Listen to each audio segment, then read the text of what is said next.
नमस्कार। कभी सोचा है कि फैक्ट्री की भारी भरकम मशीनों और दिन रात के काम के बीच लाखों कामगारों को कौन सी चीज महफूज रखती है? आज हम उसी अदृश्य कवच यानी भारत के फैक्ट्री अधिनियम को समझने की कोशिश करेंगे। और ये सारी जानकारी हनुमंत गोडसे के बेहतरीन ट्रेनिंग मटेरियल पर आधारित है। जरा सोचिए, एक ऐसी जगह के बारे में जहां हर कदम पर कोई ना कोई खतरा हो सकता है। तो ऐसी जगह पर काम करने वालों और उन खतरों के बीच आखिर क्या चीज एक दीवार बनकर खड़ी होती है? और इसका जवाब है फैक्ट्री अधिनियम। जी हाँ, यही वो मजबूत कानूनी ढाल है जिसे खास तौर पर कामगारों की सुरक्षा, उनके स्वास्थ्य और उनके कल्याण को पक्का करने के लिए बनाया गया है। तो चलिए अब इस कानूनी ढाल की एक एक परत को खोलकर देखते हैं। और इसे समझने के लिए सबसे पहले ये जानना जरूरी है कि ये कानून आखिर किससे बचाता है और किस चीज को कवर करता है। तो कानून की नज़र में एक फैक्ट्री क्या है? देखिए, ये सिर्फ कोई भी इमारत नहीं हो सकती। इसके लिए एक सीधी सी शर्त है। अगर उस जगह पर बिजली का इस्तेमाल हो रहा है तो 10 या उससे ज्यादा लोग होने चाहिए। और अगर बिजली के बिना काम चल रहा है तो 20 या उससे ज्यादा लोग होने चाहिए जो किसी भी तरह की निर्माण प्रक्रिया में लगे हों। अच्छा, तो फिर कर्मचारी कौन है? इसकी परिभाषा बहुत ही साफ और बड़ी है। मतलब कोई भी इंसान, चाहे उसे सीधे कंपनी ने नौकरी पर रखा हो या फिर किसी एजेंसी या ठेकेदार के जरिए, अगर वो फैक्ट्री के अंदर किसी भी निर्माण प्रक्रिया से जुड़े काम में लगा है तो वो इस कानून के तहत एक कर्मचारी है। और आखिर में ये निर्माण प्रक्रिया क्या चीज है? बहुत आसान शब्दों में कहें तो किसी भी कच्चे माल को लेकर उसे किसी नए प्रोडक्ट में बदलने का जो पूरा प्रोसेस है, वही निर्माण प्रक्रिया है।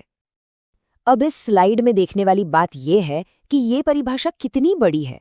मशीन चलाने से लेकर सामान पैक करने, केमिकल मिलाने, यहाँ तक कि फैक्ट्री का कचरा निपटाने तक, ये सब कुछ, जी हाँ सब कुछ, निर्माण प्रक्रिया का ही हिस्सा माना जाता है।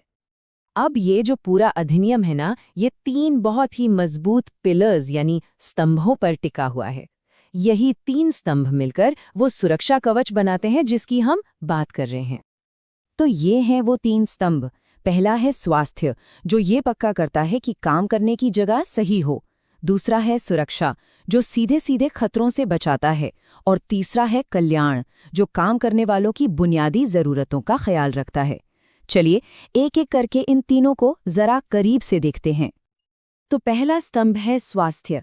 इसका मतलब ये है कि फैक्ट्री को बिल्कुल साफ सुथरा रखना होगा, हवा आने जाने की अच्छी व्यवस्था होनी चाहिए, तापमान सही रखना होगा और पीने के लिए साफ पानी, ये सब होना ही चाहिए। ये तो बिल्कुल बेसिक ज़रूरतें हैं। अब आता है दूसरा स्तंभ, सुरक्षा। और ये स्लाइड बहुत अच्छे से दिखाती है कि ये कानून सिर्फ सलाह नहीं देता बल्कि ठोस उपाय बताता है। जैसे कि हर चलती हुई मशीन पर गार्ड लगाना जरूरी है, और भगवान न करे कभी आग लगे तो बाहर निकलने के रास्ते हमेशा हमेशा साफ और खुले होने चाहिए। और तीसरा और आखिरी स्तंभ है कल्याण। ये सुनिश्चित करता है कि काम करने वालों को कुछ बुनियादी मानवीय सुविधाएं मिलें, जैसे कि फर्स्ट एड का इंतजाम, आराम करने के लिए जगह, कैंटीन, और जहां महिला कर्मचारियों की संख्या ज्यादा है वहां उनके छोटे बच्चों के लिए क्रैश यानी शिशु गृह की सुविधा। और हाँ, ये बताना भी जरूरी है कि इस विश्लेषण का आधार EHS प्रोफेशनल श्री हनुमंत गोडसे की तैयार की हुई डिटेल्ड ट्रेनिंग मटेरियल है। ठीक है, तो अब जब हमने सुरक्षा के इन 3 स्तंभों को समझ लिया है, तो चलिए अब उन नियमों पर भी एक नज़र डाल लेते हैं जो एक कर्मचारी के रोजमर्रा के काम को कंट्रोल करते हैं, खासकर उनके काम के घंटे और आराम के समय को। ये टेबल काम के घंटों के नियमों को बिल्कुल साफ साफ दिखाती है। एक दिन में ज्यादा से ज्यादा 9 घंटे, एक हफ्ते में 48 घंटे से ज्यादा बिल्कुल नहीं, और हर 5 घंटे काम करने के बाद आधे घंटे का ब्रेक तो लेना ही लेना है। ये अनिवार्य है। तो बस एक नंबर याद रखना है, 48। एक हफ्ते में मैक्सिमम 48 घंटे।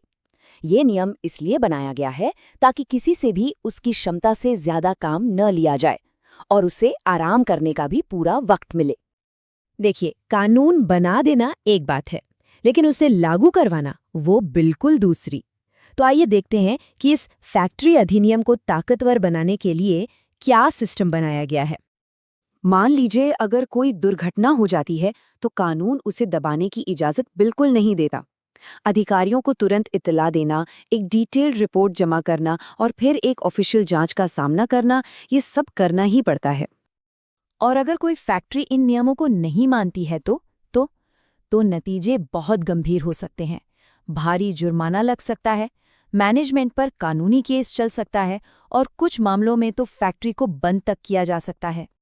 तो जैसा कि ये स्लाइड दिखा रही है, ये अधिनियम सिर्फ कुछ नियमों की किताब नहीं है, बिल्कुल नहीं। ये अधिकारों, जिम्मेदारियों और जवाबदेही का एक पूरा सिस्टम है, जिसे ये पक्का करने के लिए बनाया गया है कि हर कर्मचारी सुरक्षित माहौल में काम करे।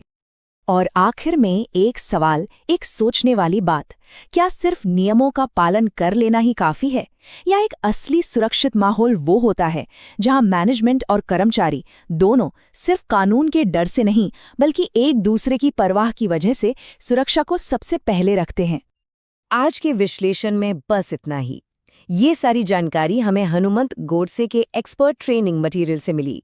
देखने के लिए बहुत बहुत धन्यवाद।